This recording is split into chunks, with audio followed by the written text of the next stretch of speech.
Good morning, Arizona. Well, I want to share a story with you guys. Today I went to drop off my vehicle at the shop that I normally take my cars to get them fixed. The guy's an honorable man, and we started talking. And I started telling him about how I was robbed $10,000 shortly after leaving Wells Fargo Bank. I told him, I feel like the person that was in error was the teller.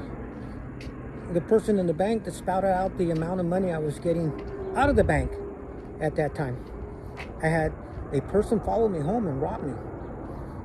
I told him I'm thankful that the man didn't kill me. I'm thankful that the man didn't injure my family or killed them for a measly $10,000. Yeah, it's a setback. But my life and my family's life is worth more than $10,000. So the guy told me, I had the same thing happen to me. I went to the bank to get $60,000 because I was going to open up a business. And when I got to the bank, the teller did the same thing.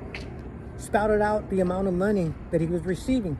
He said, there was two men in the bank, and I noticed them, and they walked out of the bank. But what I noticed that these men were still waiting outside of the bank. So I turned around and I went back to the teller and I told the teller, give me a cashier's check for the amount that I pulled out. I'll pay the difference. So he got the cashier check.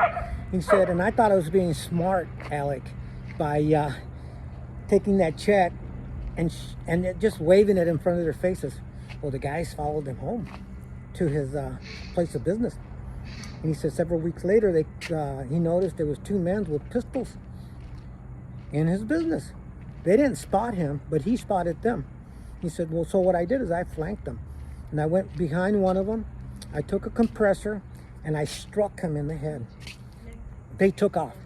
He says, that's when I realized there was four men in his business with pistols. He says they took off in such a hurry that they got in an accident right in front of his business. He says the car was stolen and full of weapons. They weren't never caught. He says, I was traumatized like you would not believe. He says, to this day, I'm still traumatized. He says, I don't know if these people are going to come back and try to kidnap me to get money because they know I got a business, they know where I'm at, and they know I pulled $60,000. He says, how much money do they think I might have in there that I haven't pulled? And I said to him, I have a bad taste for what happened to me, because I believe it was the error and it was negligence from the bank. Don't they teach these employees or train them not to share that personal information with the public? I haven't heard anything from Wells Fargo, but I filed a complaint with the federal government. It's not right. So if you bank, keep this in mind. If you pull out a large amount of money, you better take somebody with you.